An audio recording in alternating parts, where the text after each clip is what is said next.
Hi everyone, my name is Natalia Raposo. I'm a film and television makeup artist, and I do both beauty and special effects. I began to fall in love with makeup when I was about 11 years old, when I first discovered black eyeliner, and as I got older, began obsessed with monsters and scary things, and I didn't know there was a job for it, like in film, especially in Toronto. It's so popular. But then I found artists like Daniela Pulicino, which is a huge inspiration to me. And one day at school, which is the day that you remember me freaking out about her, was Yeah, she yeah. was at the face shop, and then we talked a little bit. She's like, "Well, I'd love to have you on something that I'm working on, I'll let you know." I'm like, okay. And then like about a week later, I went to go make this giant dragon with her that we did for Crave TV for Pride Parade. And ever since then, she's been giving me jobs. I've been going to jobs with her, or like 1.5 years now. Her and I are actually working in a prosthetic shop, doing stuff for Star Trek, Netflix show, and a bunch of other shows. So now we've become colleagues and good friends. And I saw that what I've always wanted in life was possible. And then I sought after that. I realized the possibilities that film and television had, and that was my true calling. This is going to be very funny and a little bit inappropriate. I'm going to put that out there because sometimes in the film industry, we get asked to make some pretty weird stuff. My most proud one, because so the story goes is we made a comedy, like those Hallmark movies, those cheesy Christmas stories of like the guy falls in love and blah. So I was a part of making a movie that made fun of all those stories. It was a really funny rated R movie, or I think they wanted PG-13 or 18 or something. I don't know. They didn't want an R. They had some really dirty jokes, but one of the jokes was that there was a penis in a cake. The dildo was only one color. And the director and producers went up to me like, "Hey, can you make this penis look a little bit more realistic?" And I'm like, "Sure, no problem." So I spent about 3 days every day after like a 12-hour work or 12-hour work day. I would go paint the penis for about an hour or two. And after 3 days, I finished, and we used it in the film, and it actually looked so realistic that they took it out. And that is still the thing that I'm proud of the most.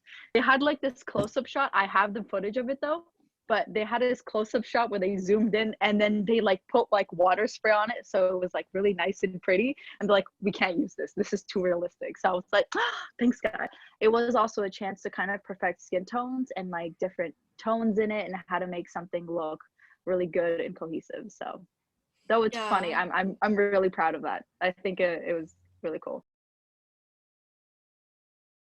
Well, I made some of my best friends that I've found actually in the industry. So a lot of what a lot of people don't tell you, and maybe it's kind of obvious, but the film industry can be very toxic and people have really big egos.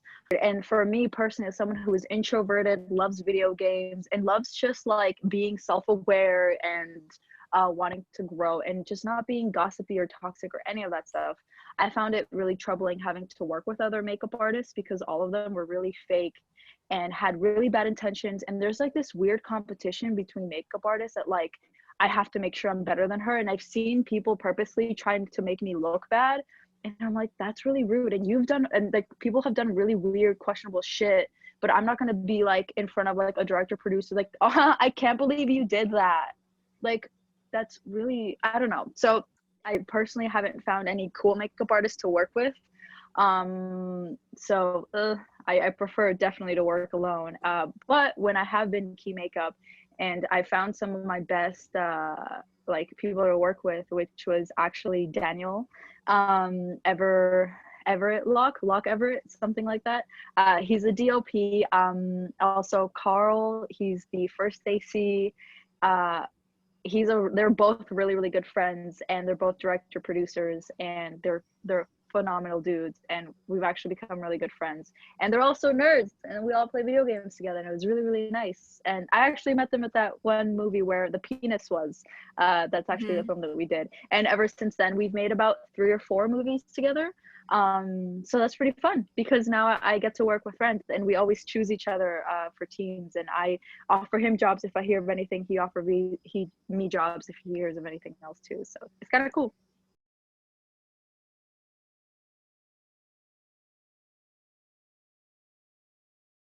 I'm personally learning in the industry is that you can't always be yourself. And as much as I want to tell every other makeup artist out there, be yourself, like do what you need to do, you might have to be put in really uncomfortable situations. For example, with the whole Black Lives Matter movement, as a POC, I am Colombian, I'm Latina, born and raised, came here, so I am an immigrant. I felt the need that really don't want to put up with any racism. I've been called ghetto because of the way that I speak. And the thing is, it's like people are so used to, and this industry is very white. It is white dominated. And unfortunately, it makes people say some really fucked up shit instead of me having to be like, dude, that's not fucking cool. What's wrong with you? Because that's me as a person. That's literally what I want to say. I've had to bite my tongue because my job actually relies on it. It's why I kind of just want to stay in a shop because I am too honest and I can't deal with fake shit. For example, like this one girl that I had a weird thing with, and I was talking to Daniela about it. She's like, "Oh yeah, she's cool with you." I talked to her about it, and I'm like, "That's great that she talked to you about it, but me and her need to speak."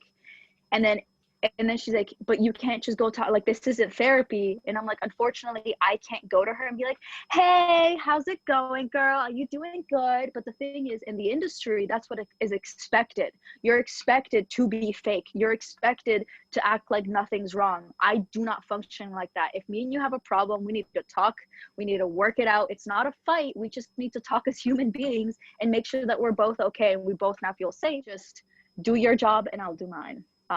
But Daniela says I shouldn't do that. I need to like be nice and be fake. She's like, you have to be fake. You have to kiss ass. You can't. And I'm like, I can't. I don't know how to do that. I really don't know how to do that. It's weird because I want to tell makeup artists to be yourself and do that, but I think we have to walk a fine line of like kind of, unfortunately, kind of stay in your place, speak up when you have to.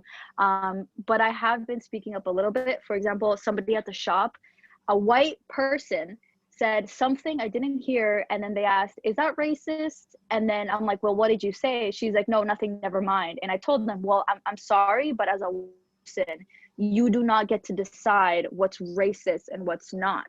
People of color can tell you if you're being racist. You don't get to decide that. And I said that, but also I could be totally fired because they didn't like that I said that. So it's weird.